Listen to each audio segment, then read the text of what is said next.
رجلا من امتی یزحف علی الصراط مرۃ ویجثو مرۃ فجاءته صلاته علی فاخذت بیدہ فاقامته علی الصراط حتی جاوزا۔ کیا فرمایا میرے آقا نے کہ میں نے پچھلی رات ایک عجیب واقعہ دیکھا۔ میرا ایک امتی پل صراط پر کبھی گھسٹ کر اور کبھی گھٹنوں کے بل چل رہا تھا، اتنے میں وہ درود آیا جو اس نے مجھ پر بھیجا تھا۔ درود پاک نے اس کا ہاتھ پکڑا اور اسے پل صراط پر کھڑا کر دیا، یہاں تک کہ اس نے پل صراط پار کر لیا۔ سبحان اللہ، مطلب یہ کہ درود پاک اسے پل صراط پار کروا کر جنت میں لے گیا۔ تو یہ شان ہے درود پاک کی کہ یہ دنیا میں بھی وظیفہ کام آتا ہے اور آخرت میں بھی کام آئے گا، یہ قبر میں بھی کام آئے گا، یہ محشر میں بھی کام آئے گا۔ تو براہ کرم اپنی زندگی میں درود پاک کو شامل کیجئے، کثرت سے درود پاک پڑھتے رہا کریں۔ اور سبحان اللہ، ہر جمعے کو ایک حدیث ہم دہراتے ہیں اور جس کا مضمون ہے کہ جو جمعہ کے دن 200 بار درود پاک پڑھے اس کے 200 برس کے گناہ معاف کر دیے جاتے ہیں۔ تو سبحان اللہ، جمعے کو تو اسپیشلی درود پاک ہمیں پڑھنا چاہیے۔ اللہ کریم مجھے اور آپ کو کثرت سے درود پاک پڑھنے کی توفیق عطا فرمائے۔ کیا خوبصورت نعت کے اشعار ہیں نا۔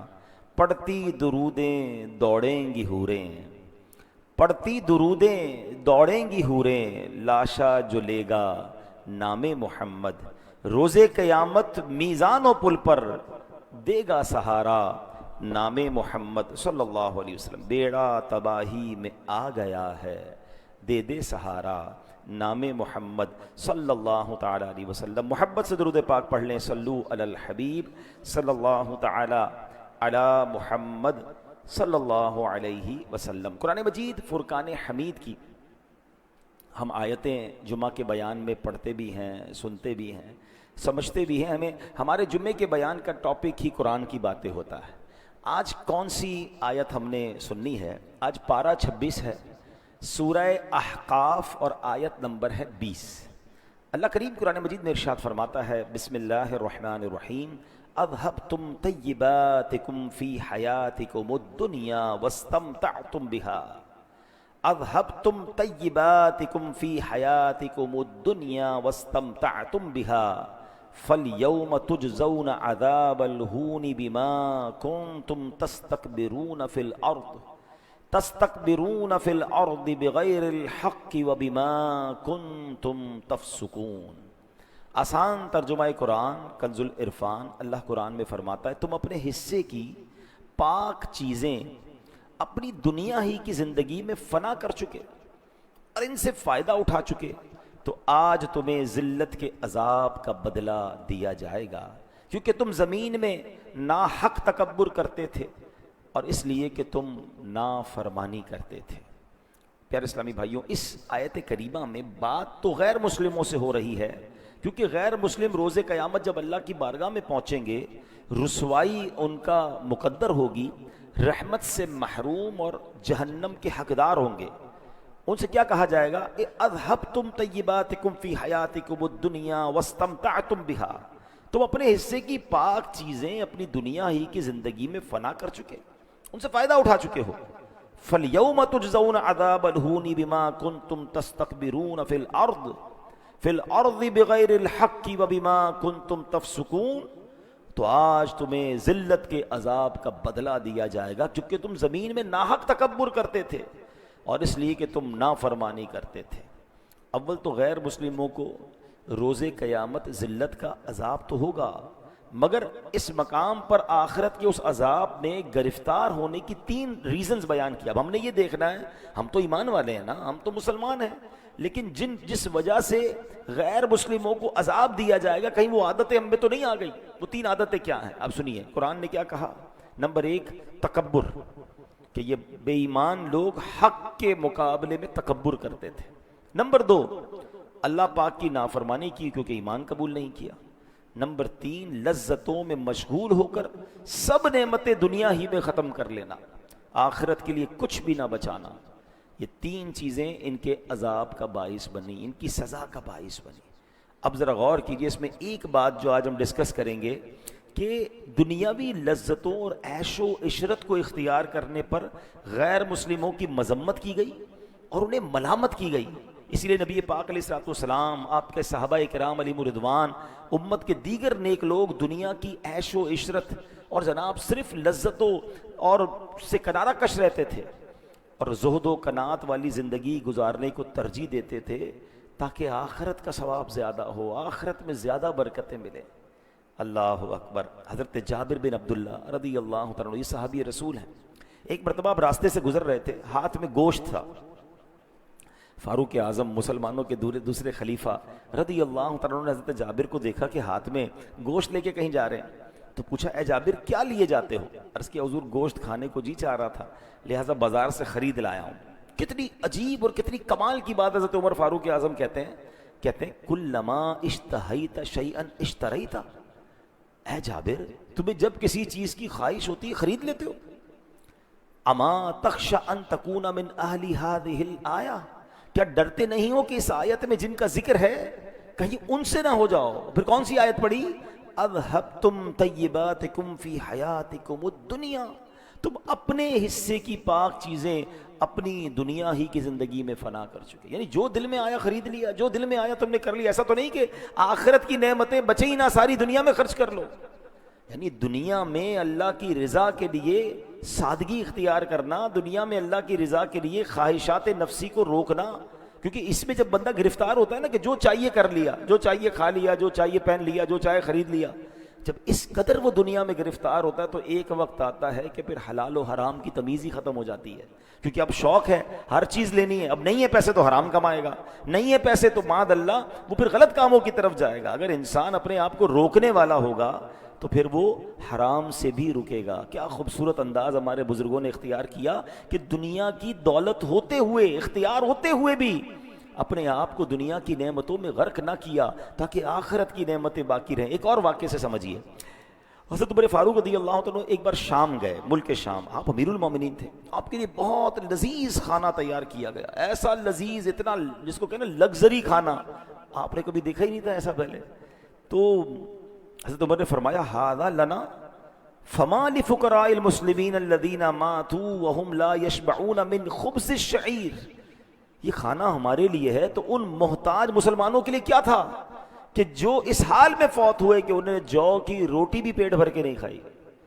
تو آپ کو حضرت خالد بن ولید نے جواب دیا لہم الجنہ، ان کے لیے جنت ہے. وہ تو کم کھایا انہوں نے، دنیا کو اتنا ان کو نعمتیں ہی نہیں ملی، صبر کر کے چلے گئے، ان کے لیے جنت ہے.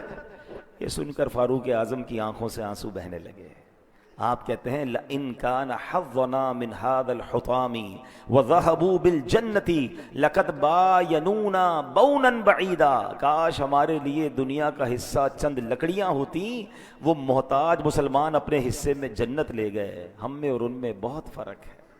ابھی کیسی بات ہے، فاروق اعظم جیسی شخصیت جو 100% جنتی ہیں، جن کو تو نبی پاک نے دنیا میں جنت کی بشارت دی، وہ تڑپ رہے ہیں کہ وہ غریب لوگ، وہ فاقہ کش، وہ اللہ کی رضا پر راضی رہنے والے جنت لے گئے.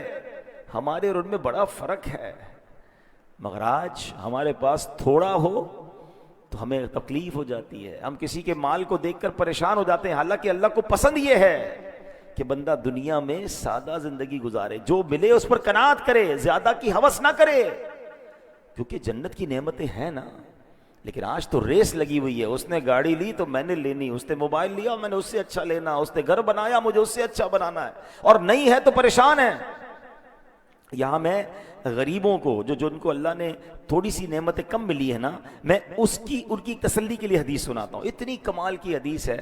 وہ غریبوں کے لیے، تنگ دستوں کے لیے تو تحفہ ہے، مگر مالداروں کو ہلا دیتی ہے اگر کوئی سمجھدار ہو. حدیث کا خلاصہ یہ ہے کہ جو اللہ کے تھوڑے دیے پر راضی ہو جاتا ہے، ذرا غور سے سنیے گا، جو اللہ کے تھوڑے دیے پر راضی ہو جاتا ہے، اللہ بھی اس کے تھوڑے عمل پر راضی ہو جاتا ہے.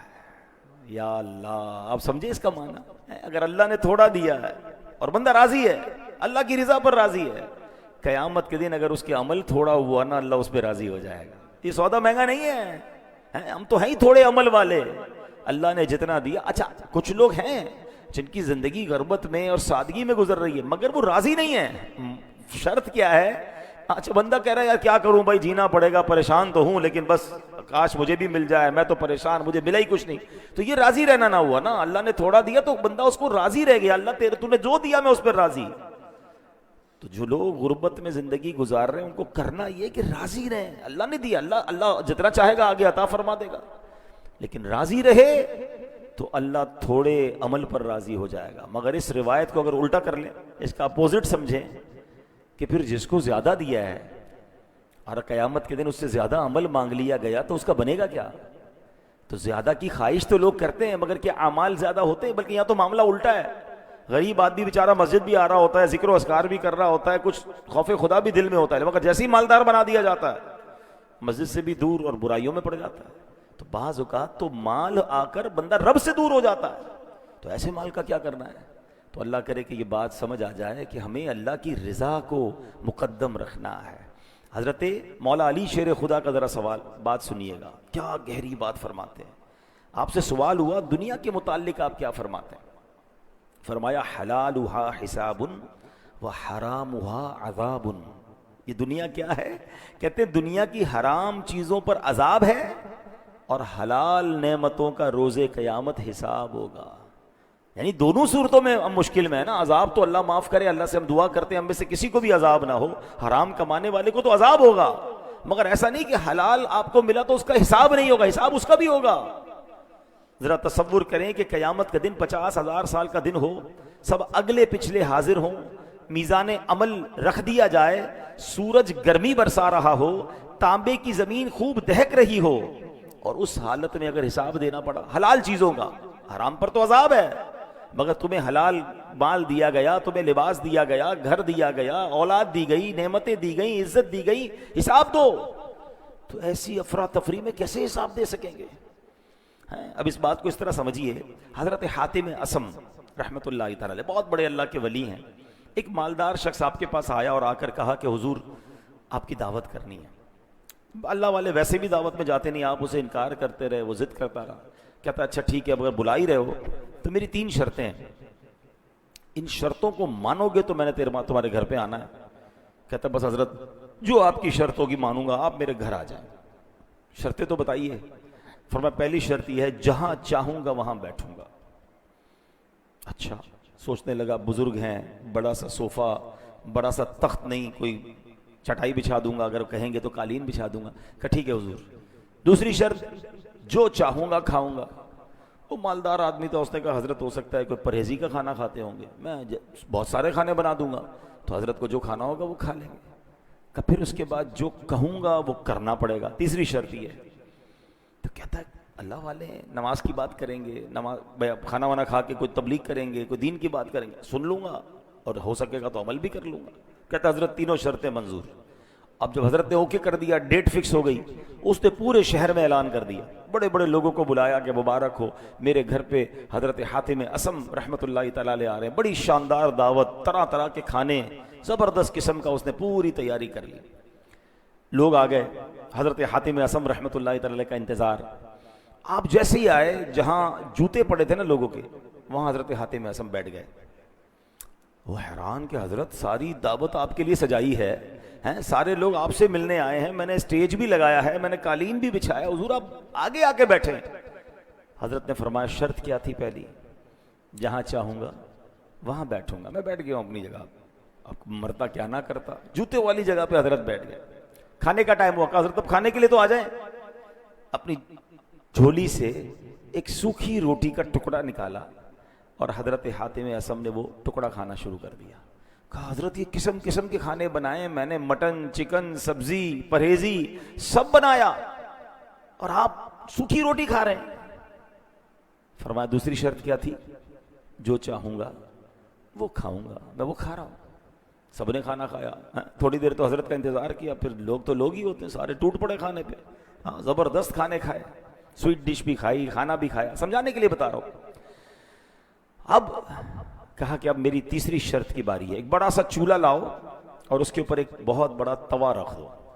چولہا جلایا گیا، توا رکھ دیا گیا، توا لال ہو گیا، اتنا جلا کہ وہ ریڈ ہو گیا، سرخ. حضرت حاتم اصم نے اپنے جوتے اتارے اور اس توے پہ کھڑے ہو گئے. اور کہتے ہیں یا اللہ میں نے آج کے کھانے میں ایک سوکھی روٹی کھائی ہے، یہ کہہ کے نیچے آ گئے۔ اب سارے لوگوں سے کہا کہ سب اپنے چپل اتاریں، اس توے پہ کھڑے ہو کے بتائیں آج کیا کیا کھایا ہے۔ لوگوں کی چیخیں نکل گئی کہ حضرت یہ کیا کہہ رہے ہیں آپ، ہم اس توے پر کیسے پیر رکھ سکتے ہیں، آپ تو کرامت والے بزرگ ہیں، اللہ نے آپ کو مقام دیا ہے، ہم تو اس کے قریب نہیں جا پا رہے، آپ کہہ رہے اس پہ کھڑے ہوں اور پھر سارا حساب دیں، کتنی روٹیاں، کتنے سالن، کتنی بوٹیاں، کتنی سویٹ ڈش، کتنے پانی، کتنے شربت، اس اتنی دیر میں تو جل کے خاک ہو جائیں گے، ہم نہیں کر سکتے۔ اب اللہ والے تھے نا۔ اب جو حضرت حاتم اصم نے جواب دیا، actually this is the message, ذرا غور سے سنیے۔ آپ نے فرمایا اے لوگو، تم سے اس توے پر کھڑے ہو کر جو دنیا کی آگ سے تپا ہوا ہے، ایک دن کے کھانے کا حساب نہیں دیا جا رہا۔ قیامت کے دن کون سی کرامت آ جائے گی تمہارے پاس، جب زمین تانبے کی ہوگی، سورج 1 میل پر ہوگا، آگ برسا رہا ہوگا، اور ایک دن کے کھانے کا نہیں، ساری زندگی کا حساب دینا ہوگا۔ کیسے دو گے حساب؟ لوگ دھاڑے مار مار کے رونے لگے ہیں لوگ۔ پھر حضرت حاتم اصم نے سمجھایا کہ توبہ کرو، زندگی ایسی گزارو کہ اللہ کی بارگاہ میں شرمندگی نہ ہو۔ حلال کمانا بڑی بات ہے، مگر اس حلال کو حلال جگہ پر خرچ بھی تو کرنا ہے نا۔ کچھ لوگ بعض اوقات حرام کمانے سے بچ جاتے ہیں، اچھی بات ہے، بالکل حرام نہیں کمانا چاہیے، جھوٹ بول کر، دھوکہ دے کر، رشوت، کسی طرح اگر بچا کے آپ نے حلال کما لیا، دیٹس گریٹ، مگر یہ دیکھیے کہ خرچ بھی حلال کر رہے ہیں کہ نہیں، کمایا حلال میں خرچ حرام میں ہو رہا ہے، ناچ گانے ڈھول تماشے، گھر میں شادی ہوئی تو فنکشنز ہیں، بچوں کی خوشی کے لیے کر رہا ہوں جناب، کیا کریں، کرنا پڑتا ہے۔ آج کل جو تماشا مچا ہوا ہے لاہور میں، جو ہم سن رہے ہیں، پنجاب میں بسنت کے نام پر، اور جس طرح بے حیائی، یعنی بے حیائی کا کون سا کام ہے جو نہیں ہو رہا، کروڑوں اربوں روپے کی بتا رہے ہیں جناب، پتنگیں خرید لی گئی ہیں، اور جناب میوزیکل پروگرام ارینج ہو گئے ہیں رات بھر جھاگنے کے لیے، کیا کچھ طوفان بدتمیزی نہیں ہوگا۔ یہ کیا ہے؟ آپ نے اگر حلال کمایا بھی ہے تو خرچ کدھر کر رہے ہیں؟ قیامت کے دن اس خرچے کا حساب کیسے دو گے؟ کہ لوگ بھوکے مر رہے ہیں، لوگ پریشان ہیں، اور آپ پتنگ بازی میں، ناچ گانوں میں کروڑوں اربوں روپے لٹا دیں گے۔ اچھا یہ تو چلے ایک تہوار میں نا، ہمارے آئے دن شادیوں میں ہم سنتے ہیں کہ فلاں کو بلایا کروڑ روپے دے دیے، فلاں ناچنے والے کو بلایا 1.5 کروڑ روپے کا فنکشن کروایا۔ اس ایک ایک روپے کا حساب حضرت حاتم اصم کہہ رہے ہیں اس توے پہ کھڑے ہو کے آج کے دن کا کھانے کا حساب دو۔ لوگ کہتے ہیں ہم نہیں کھڑے ہو سکتے، تو بتائیں نا قیامت کے دن کھڑے ہو کر اس پوری زندگی کا حساب، یہ تمام گناہوں کا حساب، ان تمام عیاشیوں کا حساب کیسے بنے گا؟ نہ کریں ایسا۔ ایک ایک نعمت کا سوال ہوگا، ایک ایک نعمت کے بارے میں کوسچن ہوگا، اور یہ میں نہیں کہہ رہا، قرآن کہتا ہے ثم لتسألن یومئذ عن النعیم، پھر بے شک ضرور اس دن تم سے نعمتوں کے متعلق پوچھا جائے گا۔ غور کیجئے، کیا ہمارے پاس جواب ہے کہ اللہ نے ہمیں مال دیا، گھر دیا، عزت دی، دولت دی، شہرت دی، اولاد دی، فیملی دی، کیا اس کا جواب دے سکیں گے ہم کہ ہم پراپر استعمال کر رہے ہیں؟ اب اپنی باڈی کو دیکھ لینا، آنکھیں دی، آنکھوں سے کیا ہو رہا ہے؟ اللہ نے اس لیے دی کہ نافرمانی کی جائے۔ ہاتھ دیے، ہاتھوں سے لوگوں کی مدد ہو رہی ہے، ہاتھوں سے اچھے کام ہو رہے ہیں، ہاتھوں سے زیادتیاں ہو رہی ہیں۔ پیر دیے، پیر سے اللہ کے گھر کی طرف چلتے ہیں یا اسی پیروں سے غلط کاموں کی طرف جا رہے ہیں؟ غور کریں۔ ثم لتسألن یومئذ عن النعیم، ایک ایک نعمت کے بارے میں سوال ہوگا۔ کاش ہم نعمتوں کو صحیح استعمال کرنے والے بن جائیں۔ اے میرے پیارے اسلامی بھائیوں، آپ نے سنا کہ غیر مسلموں کو یہ کہا جائے گا کہ تم نے دنیا میں نعمتیں یوز کر لی، آخرت کے لیے کچھ بچا کر نہیں رکھا۔ کہیں ایسا نہ ہو کہ بس دنیا یہاں کی لذت، یہاں کی چیزیں، اور بندہ یہاں ایسا غرق ہو جائے کہ پھر آخرت کے لیے اس کے پاس کچھ نہ بچے۔ ایک بار مسلمانوں کے دوسرے خلیفہ حضرت عمر فاروق اعظم رضی اللہ تعالیٰ عنہ بارگاہ رسالت میں حاضر ہوئے، دیکھا کہ ایک چمڑے کا تکیہ ہے جس کے اندر کھجور کی چھال ہے۔ سرکار علی وقار علیہ السلام، اللہ کے حبیب علیہ السلام، اس تکیے سے ٹیک لگائے خردرے بان سے بنی ہوئی چارپائی پر لیٹے ہوئے ہیں، بڑی سی، جس کو خردرا ہوتا ہے نا، اس کی ڈوری جو ہوتی ہے، کورس فائبر کارڈز ہوتی ہیں، خردرے بان کی وہ بنی ہوئی چارپائی ہوتی ہے۔ چارپائی پر کوئی بستر بھی نہیں تھا، کوئی کپڑا بھی نہیں تھا، اس ڈوریوں پر، اس رسیوں پر جو خردری تھی، پیارے آقا لیٹے ہوئے تھے۔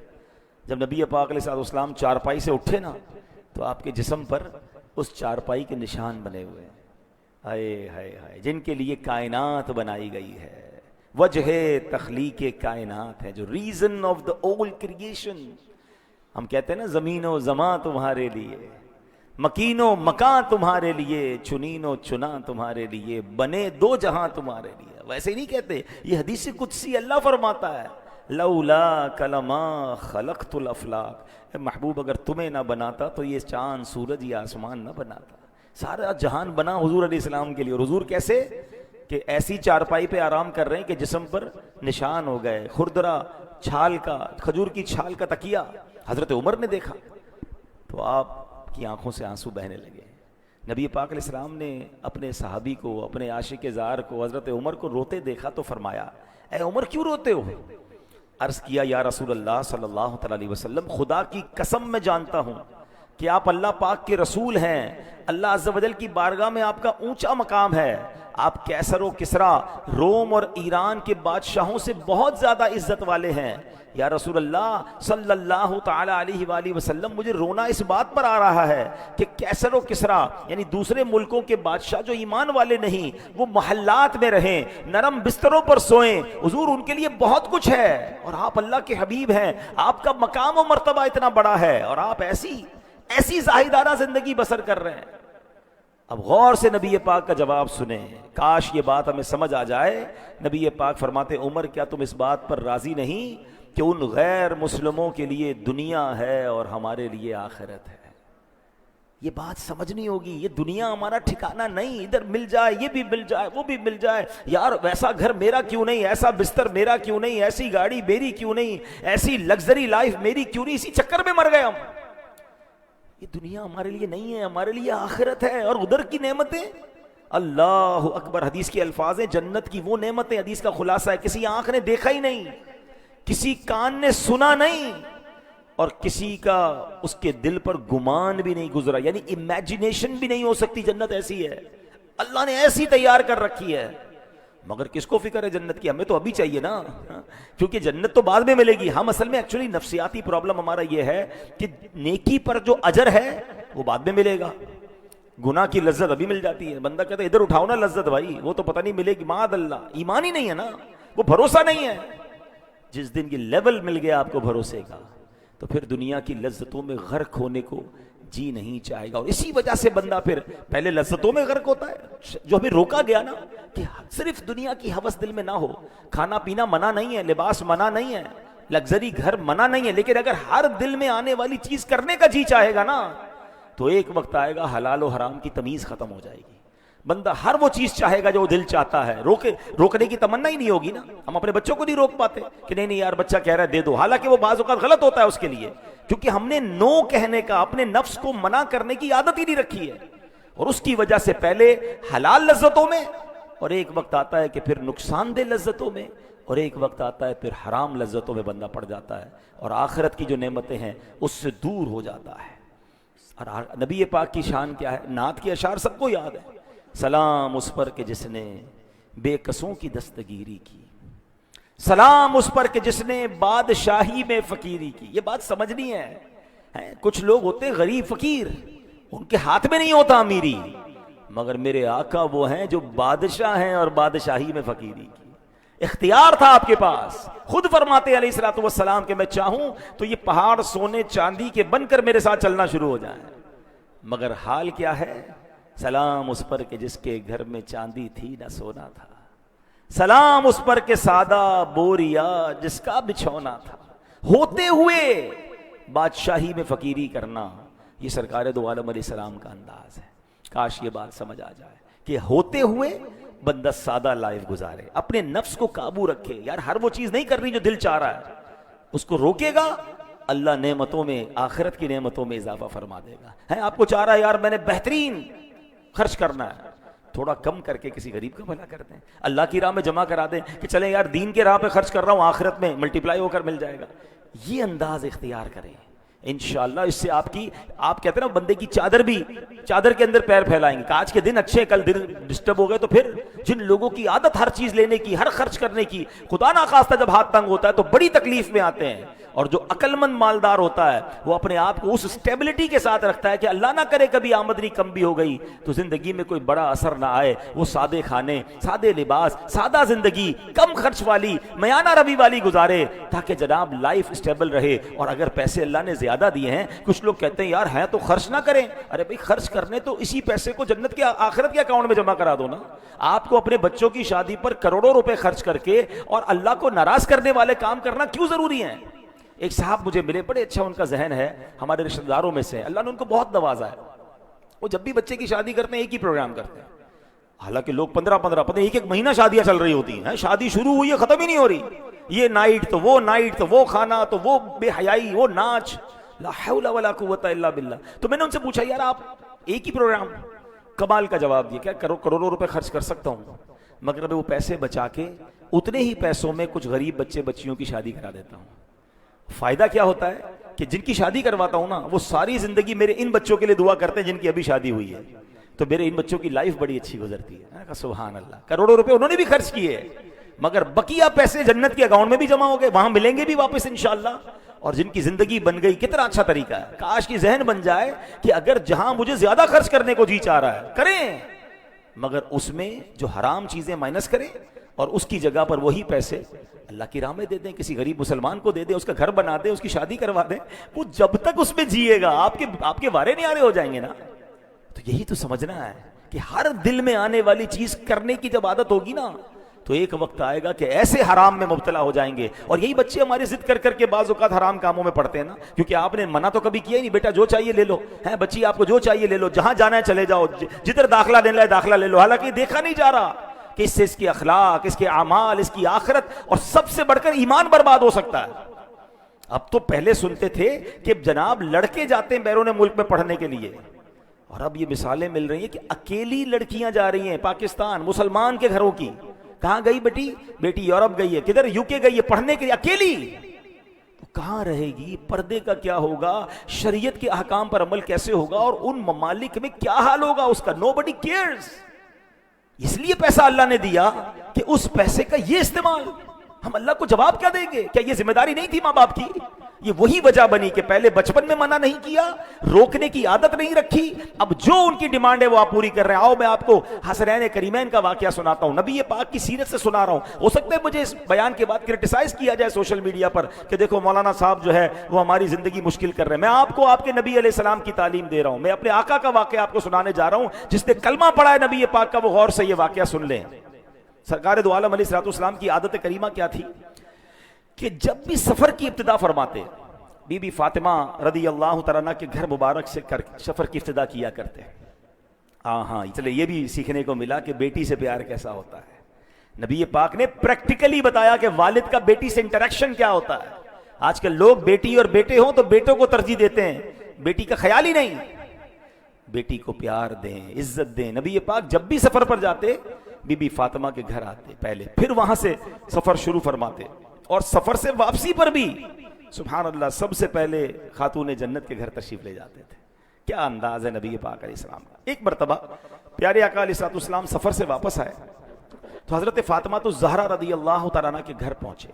دیکھا کہ دروازے پر نقش و نگار والا پردہ لگا ہوا ہے اور حسنین کریمین کے ہاتھ میں چاندی کی کوئی بنی ہوئی چیز ہے. اچھا یہ دونوں چیزیں ناجائز نہیں ہیں. اپنے گھر کے باہر اگر کوئی اچھا والا پردہ لگا لے اور بچے اگر کوئی چاندی کی چیز انہیں دے دی جائے, لیکن نبی پاک کا انداز, پیارے آقا کو پسند کیا ہے. اللہ اکبر, پیارے آقا نے یہ دیکھا تو ملے بغیر ہی واپس تشریف لے گئے. بی بی فاطمہ سے ملاقات ہی نہیں کی. اب وہ بھی نبی پاک کی شہزادی ہے نا رضی اللہ تعالیٰ عنہ, مزاج جانتی تھی. فوراً پردہ اتارا, حسنین کریمین کے ہاتھ سے وہ چاندی کی چیز لی اور سرکار دو عالم علیہ السلام کے پاس بھیج دی. اچھا والدہ تو سمجھ گئی, بچے تو بچے ہوتے نا, وہ روتے ہوئے نبی پاک کے پاس آ گئے حسنین کریمین, اور نبی پاک سے وہ چاندی والی چیز واپس لینا چاہیے. تو سرکار دو عالم علیہ السلام نے ایک صحابی کو وہ چاندی عطا فرمائی, حکم فرمایا اسے بیچ دو اور اس کے بدلے فاطمہ کے لیے لکڑی کا بنا ہوا ہار لے آؤ. بے شک یہ میرے اہل بیت ہیں, یہ مجھے پسند نہیں کہ یہ اپنی نعمتیں دنیا ہی میں استعمال کر لیں. اللہ اکبر. آپ بتائیں کہ جائز تھا, حلال تھا, مگر چونکہ نعمتوں کا اکثر استعمال اگر دنیا میں ہم کریں گے تو نبی پاک کیا فرماتے ہیں, آخرت کی نعمتیں دنیا میں استعمال نہیں کرنی. کتنی گہری بات ہے. ہم تو کہتے ہیں بچہ روتا ہے موبائل پکڑا دیتے ہیں, جان چھوٹ جاتی ہے, ناشتے میں پکڑا دو, کھانے میں پکڑا دو, سفر میں جا رہے ہیں تو اس کو موبائل دے دو. حالانکہ وہ موبائل پر کیا دیکھ رہا ہے, آگے بڑھتے بڑھتے اب تو 2-2 سال 3-3 سال کے بچے یوٹیوب کھول لیتے ہیں، اور وہ یوٹیوب پہ کیا دیکھ رہے ہیں کوئی فکر ہی نہیں، اور اس کے دماغ کے اندر اس کے ایمان پر، اس کے کریکٹر پر، اس کی تھنکنگ پر، اس کے ایموشنز پر کس قدر وہ ایفیکٹ جا رہا ہے۔ ہمیں کیا پرواہ بھائی، بچہ روتا ہے میں نے دے دیا موبائل، آئی پیڈ لا کے دے دیا، فلاں چیز لا کے دے دی، بچپن سے ہی آپ نے۔ اچھا پھر ہم کہتے ہیں بچے سے لیتے کیوں نہیں، وہ روتا ہے۔ ہاں بی بی فاطمہ کے گھر سے حسنین کریمین بھی روتے ہوئے آئے تھے نا، نبی پاک نے سبحان اللہ کتنی 1450 سال پہلے ہماری تربیت فرما دی کہ بچہ روئے، اور اگر کوئی چیز اس کے لیے بہتر نہیں تو اس کو رونے دو۔ وہ حسنین کریمین کہ جن کی آنکھ کا آنسو فرشتے برداشت نہیں کرتے تھے، اللہ اکبر، فرشتے گوارا نہ کرتے کہ حسنین کریمین کی آنکھوں میں آنسو آ جائے، مگر نبی پاک ان کی تربیت فرما رہے۔ ایکچولی دس از ریکوائرڈ کہ آج اپنے بچوں کو اب اس کا طریقہ ہے ماشاءاللہ، پڑھے لکھے لوگ سمجھاتے ہیں کہ یار اگر بچے کو موبائل چھوڑوانا ہے تو آپ انوالو ہو جائیں۔ اصل میں ہمارے پاس ٹائم نہیں بچا نا، ماں باپ چاہتے ہیں ہم بھی فری رہیں، ہم بھی اپنا موبائل یوز کریں، بچے اپنا موبائل یوز کریں۔ ایک ہی گھر میں کبھی کبھی منظر ہوتا ہے ڈرائنگ روم میں 5-7 لوگ بیٹھے ہوتے ہیں، بیٹا بیٹی ماں باپ سب، مگر کوئی کسی سے بات نہیں کر رہا، سب اپنے اپنے موبائل پر ہیں، گھر میں رہ کر بھی اجنبی ہیں۔ وہ کچھ عرصہ پہلے کراچی میں کوئی پرابلم ہوئی تھی تو ایک دن کے لیے موبائل بند کیا گیا تھا، سگنل بند کر دیے گئے، تو سوشل میڈیا پہ ایک بڑی پیاری سی پوسٹ مجھے پڑھنے کو ملی کہ ایک شخص کہتا ہے بڑے دنوں بعد اپنے گھر والوں سے ملاقات ہوئی اور پتہ چلا اچھے لوگ ہیں، یعنی اپنے گھر میں جا کر بھی اپنے گھر والوں سے ہماری ملاقات نہیں ہوتی، اور ہمیں یہ اندازہ نہیں کہ کمرہ بند کر کے میری نوجوان بیٹی، میرا نوجوان بیٹا یا میرا ینگسٹر، میری اولاد کیا دیکھ رہی ہے، کیا پڑھ رہے ہیں، کیا سن رہے ہیں۔ ایک تو اعمال برباد ہونا، ایک تو بے حیائی کی طرف چلے جانا، یہ بھی بہت بڑا مسئلہ ہے، مگر اس سے بڑا مسئلہ بتاؤں آپ کو، اس سے بھی بڑا ایک مسئلہ ہے، اور وہ ہے ایمان چلا جانا۔ سوشل میڈیا پہ ایسے لوگ بیٹھے ہیں جو اسلام کے خلاف بات کر رہے ہیں، جو ایگزسٹنگ آف گاڈ پر بات کر رہے ہیں، جو جناب ہماری یوتھ کو کنفیوز کر رہے ہیں، اور ہمیں فکر ہی نہیں کہ ہم اپنے بچوں کو بٹھا کر کوئی ایمان سکھا دیں، ان کو پڑھائیں کہ ہمارا اللہ کے بارے میں کیا عقیدہ ہے، نبی پاک کے بارے میں ہمارے بلیفز کیا ہیں، فرشتوں اور جنت دوزخ اور قیامت پر ہمارے کیا عقائد ہیں، اور اس کے پیچھے دلائل کیا ہیں۔ مسئلہ یہ کہ والد کو بھی تو نہیں پتا، بچے کو کب سکھائے گا، خود ماں کو نہیں پتا، والد کو نہیں پتا، بائی برتھ مسلمان ہیں، ہمیں تو اس لیے پتا ہے میں مسلمان ہے کہ امی ابو نے مسلمانوں والا نام رکھ دیا تھا، پیدا ہوئے تو اذان کان میں آ گئی، ہم نے اسٹڈی تو کیا ہی نہیں۔ کچھ لوگ بائی چوائس مسلمان بنتے ہیں، دنیا میں ایسے لوگ ہیں جو غیر مسلم ہوتے ہیں، پڑھتے ہیں اور اس کے بعد سلیکٹ کرتے ہیں کہ ہاں اسلام سب سے اچھا مذہب ہے، وہ ہم سے زیادہ بعض اوقات پریکٹسنگ ہوتے ہیں، اور ہم میں سے تقریباً وہ جو بائی برتھ مسلمان ہے، پیدا ہو گئے مسلمان، اچھا نام مسلمانوں والا، مسجد جانا ہے چلو مسجد چلے جاتے ہیں، عید پڑھنی ہے عید پڑھ لی، رمضان میں روزے رکھتے، بس دیٹس اٹ۔ یار بلیفز، سب سے مین چیز تو عقیدہ ہے۔ اللہ کے بارے میں کیا جانتے ہو آپ؟ نبی پاک ہمارے آخری نبی ہے، اس کے بارے میں کیا معلومات ہے آپ کے پاس؟ اچھا جناب فرشتوں کے بارے میں ہم کیا کہہ سکتے ہیں، کیا نہیں کہہ سکتے؟ جنت دوزخ قیامت کی بیسکس ہیں، قرآن، اس لیے معلوم نہیں نا تو بے حیا، پھر بے باکی ہے، مذاق کر رہا ہوتا ہے، کوئی چٹکلے سنا رہا ہوتا ہے، کوئی کامیڈی کر رہا ہوتا ہے، معاذ اللہ کوئی فلمی گانوں میں کفریہ کلمات ہوتے ہیں، بندہ ایمان سے بھی چلا جاتا ہے، اس کو پتہ ہی نہیں کہ ایمان سے جایا کیسے جاتا ہے۔ یہ ہمارا حال ہو گیا ہے۔ سرکار دو عالم علیہ السلام کا حسنین کریمین کو رونے دینا اور ان کی چیز نہ دینا، یہ سکھا رہا ہے ہمیں کہ ہمیں اپنے بچوں کی تربیت کیسے کرنی۔ ہر وہ چیز جو مانگے وہ دینے والی نہیں ہوتی۔ اب آپ کہیں کیا کریں، بچے روتے ہیں، آپ کو انوالو ہونا پڑے گا، آپ موبائل لے لیں اور خود انوالو ہو جائیں، بچوں کے ساتھ کھیلیں، ٹائم دیں۔ یہی تو نبی پاک علیہ السلام نے کیا نا، حسنین کریمین کو کاندھوں پہ اٹھایا، ان کے ساتھ دوڑیں لگائیں، اللہ کے حبیب علیہ السلام ہوتے ہوئے۔ ہمارے پاس اصل میں ہم ٹائم بچانا چاہتے ہیں، ایسا نہ کریں۔ یہ بچے ہمارا سرمایہ ہے، یہ آنے والی نسل ہمارے مرنے کے بعد ہمارا نام باقی رکھے گی یا نام برباد کر دے گی؟ ہمارے جانے کے بعد ہمیں ایصال ثواب کرے گی یا ہمارے لیے گناہ جاریہ کا باعث بنے گی؟ یہ کون سوچے گا؟ پلیز آج ہمارا ٹاپک بڑا یونیک رہا، جو شروع سے آیا کریں پلیز، جو ماشاءاللہ شروع سے آئے۔ ہم نے قرآن کے ذریعے اس بات کو ڈسکور کیا کہ کافروں کی، غیر مسلموں کی ایک عادت یہ ہے کہ وہ دنیا کی لذتوں کو اس لیے حاصل کر لیتے ہیں اور دنیا کی لذتوں کو استعمال کر لیا کہ آخرت کے لیے ان کے لیے کچھ نہ بچا۔ تو آج ہم نے یہ جانا کہ ہر وہ چیز جو دنیا میں ہمیں اس کی طلب نہیں ہونی چاہیے، قناعت، اللہ کی رضا پر راضی، اپنی خواہشات پر کنٹرول لے سکتا ہوں مگر پھر بھی نہیں لے رہا، کیونکہ اسی سے پریکٹس ہوگی، اسی سے آپ اپنے آپ کو روک سکیں گے. آج حلال لذتوں سے روکیں گے، کل حرام لذتوں سے روکیں گے. جو چاہا کھا لیا، جو چاہا پہن لیا، جو چاہا کر لیا. یہ وہ عادت ہے جو غیر مسلموں کی ہے. میں اپنی زندگی کا آپ کو ایک واقعہ سناتا ہوں. جنہوں نے دبئی اور یو اے ای کی گرمی دیکھی ہے، عرب ممالک کی، میں ایک بار فل گرمی کے سیزن میں عرب امارات، بہت پرانی بات ہے، میں گیا تو وہاں امیر اہل سنت جو فاؤنڈر آف دعوت اسلامی ہیں ان سے میری ملاقات ہوئی. وہ ایک گھر میں تھے. یعنی دبئی میں یا عرب ملکوں میں جون جولائی کی گرمی میں بغیر اے سی کے پاسبل، یعنی نارمل ہے. وہاں اے سی لگژری نہیں ہے، وہاں ایئر کنڈیشن نیسیسری ہے. وہاں مزدوروں کے گھر میں بھی اے سی ہوتا ہے نا، ہر جگہ اے سی ہوتا ہے.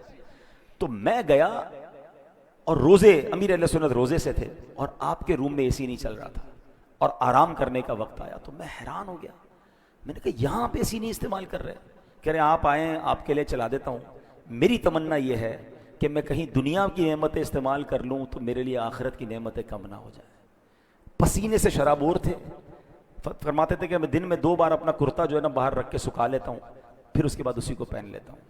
اب یہ کیا ہے؟ یہ جائز ہے، اے سی جائز ہے، مگر یہ جو اللہ والے ہوتے ہیں نا ان کی سوچ ہی ایسی ہوتی ہے کہ ہر نعمت دنیا میں استعمال نہیں کرنی. میں نہیں کہہ رہا آپ کہے چلے جناب مولوی صاحب نے کہہ دیا اے سی بند کر دو، میں آپ میں سے کسی کو نہیں کہہ رہا، مگر میں سمجھا رہا ہوں کہ ایسے بھی لوگ دنیا میں ہیں. اور میں نے آپ کو مولا علی کا واقعہ سنایا، حضرت عمر کا گوشت دیکھ کر روتے ہوئے واقعہ سنایا کہ وہ گوشت پکا ہوا دیکھ کر روتے تھے کہ کئی لوگ دنیا سے ایسے چلے گئے جن کے پاس ایک جو کی روٹی نہیں ہوتی تھی. تو یہ اللہ والوں کا انداز ہے. لیکن چلیں ہم کم از کم حرام چیزوں سے تو بچیں، ہم صرف دنیا کی سوچ ہی میں تو زندگی نہ گزاریں. ایک آخری حدیث سنا کر اپنی بات ختم کرتا ہوں. اور ہم میں سے بہت سارے ایسے لوگ ہیں جن کی صبح ایسے ہوتی ہے. نبی پاک فرماتے من اصبح والدنیا اکبر ہمہ، جس نے اس حالت میں صبح کی کہ اس کا سب سے بڑا مقصد، الٹیمیٹ گول دنیا ہو، تو پھر اس کا اللہ پاک کی رضا اور قربت سے کوئی تعلق نہیں. اللہ پاک اس کے دل میں 4 چیزیں پیدا کر دیتا ہے. نمبر 1، ایسا غم جو کبھی ختم نہ ہو، ایسی مشغولیت جس سے فراغت نہ ہو، ایسا فقر جس کے بعد خوشحالی نہ ہو، ایسی امید جو کبھی پوری نہ ہوتی ہو. صبح اٹھے اور فکر دنیا ہو، الٹیمیٹ گول صرف دنیا ہو. سچ بتائیں 90% لوگ، شاید اس سے زیادہ ہی لوگ ہوں گے جو صبح اٹھنے کے بعد ایک ہی فکر ہے، آج جاب کیا کرنی ہے، بزنس کیا کرنا ہے، پیسے کدھر سے اٹھانے ہیں، کاروبار کیا کرنا ہے. یعنی صبح سے شام تک زندگی کا مقصد ایک ہے. جو صبح اٹھ کے فجر نہیں پڑھتا تو اس کا پہلا گول تو ختم ہو گیا نا. حالانکہ ماشاءاللہ جو صبح اٹھ کے پہلے فجر پڑھتا ہے اس کا مطلب اس کا ultimate goal start of the morning اللہ کو راضی کرنا ہے، سجدہ کرنا ہے، عبادت کرنا ہے. وہ نماز کا ٹائم دیکھ رہا ہے، وہ جناب الارم رکھ رہا ہے کہ فجر بھی جانی چاہیے، اور جس کی فجر ہی چلی گئی اور اب صبح اٹھ کے دنیا ہی ہے. اور سچ بتائیں یہ 4 آفتیں جو حدیث میں بتائیں آج ہو نہیں گئی. دوبارہ سن لیں، فرمایا ایسا غم جو کبھی ختم نہ ہو. لوگ غمگین ہیں، پوچھو کیا حال ہے، یہ پرابلم، فیملی پرابلم، کاروبار پرابلم، ٹینشن ہی ٹینشن ہے. کہیں ایسا تو نہیں ہے اس وجہ سے ہو رہا ہے. دوسرا، ایسی مشغولیت جس سے فراغت ہی نہ ہو. کسی کو کہو بھائی ٹائم ہے، نہیں ٹائم بالکل نہیں ہے. اتنے بیزی ہو گئے، لک بیزی ڈو نتھنگ. اتنے بیزی ہیں پھر بھی ہے کچھ نہیں ہاتھ میں، پتہ نہیں کدھر وقت ضائع ہو جاتا ہے، پورا دن نکل جاتا ہے پتہ نہیں چلتا. تیسرا، ایسا فقر جس کے بعد خوشحالی نہ ہو. ہاتھ تنگ رہتا ہے لوگوں کا، اتنا کم، پہلے ایک کماتا تھا پورا گھر کھاتا تھا، اب شاید پورے گھر والے کما رہے ہیں پھر بھی پورا نہیں ہو رہا. کیا ہے اس کے پیچھے ریزن، کبھی غور کیا؟ اور نمبر 4، ایسی امید جو کبھی پوری نہ ہو. امید ہی ختم نہیں ہو رہی، یہ بھی چاہیے وہ بھی چاہیے، اور ایک گول اچیو ہو جائے دوسرا ٹارگٹ لے لیتے ہیں، نہیں ابھی تو یہ ہو گیا اب یہ کرنا ہے. یعنی ایسا نہیں بندہ کہ سب ہو گیا، اللہ نے بہت دے دیا، اوقات سے زیادہ دے دیا، دیٹس اٹ، کلوز ہی نہیں ہو رہا ڈور، کیونکہ امیدیں ختم ہی نہیں ہو رہی ہیں. ارے آخرت کی فکر کب کریں گے، جنت کی تیاری کب کریں گے؟ تو صبح اس حال میں جس کی ہوتی ہے کہ اللہ کو راضی کرنا ہے، اللہ اس کی دنیا بہت اچھی کر دیتا ہے. ایسا نہیں کہ جناب وہ فکر نہیں کرتا تو اللہ اس کو رزق دیتا، اللہ اور دیتا ہے. جو دنیا کے پیچھے بھاگتا ہے دنیا اسے بھگاتی ہے، جو اللہ کی رضا کے لیے زندگی گزارتا ہے دنیا پیچھے آ جاتی ہے، آ کر خدمت کرتی ہے. کاش یہ بات سمجھ آ جائے. تو بہرحال آج قرآنی بیان میں ہم نے بہت سارے میسیجز حاصل کیے. اللہ مجھے بھی عمل کرنے کی توفیق عطا فرمائے، آپ کو بھی نصیب فرمائے. اب تو ویسے بھی ماہ رمضان آنے والا ہے، تو اپنے رمضان کو بہترین گزارنے کے لیے یہ جو کچھ دن ہیں اس میں ہو سکے تو نفلی روزے رکھیں، نمازیں پابندی سے پڑھیں، ذکر و درود کریں، تاکہ ماہ رمضان میں جب ہم انٹر ہوں تو رحمت اور برکت ہمارے لیے اور آسان ہو جائے. ہم اللہ سے دعا کرتے ہیں اللہ ہمیں ماہ رمضان صحت و عافیت کے ساتھ نصیب فرمائے، پورے روزے رکھنا، پوری تراویح پڑھنا ہمیں نصیب فرمائے. آمین بجاہ النبی الامین صلی اللہ تعالی علیہ وسلم۔ ویڈیو دیکھنے کا شکریہ۔ اگر آپ چینل پر نئے ہیں تو سبسکرائب کر لیں اور ساتھ ہی ساتھ بیل آئیکن پر بھی کلک کر دیں تاکہ یوٹیوب ہماری ہر ویڈیو کا نوٹیفیکیشن سب سے پہلے آپ کو بھیج دے۔ جزاک اللہ۔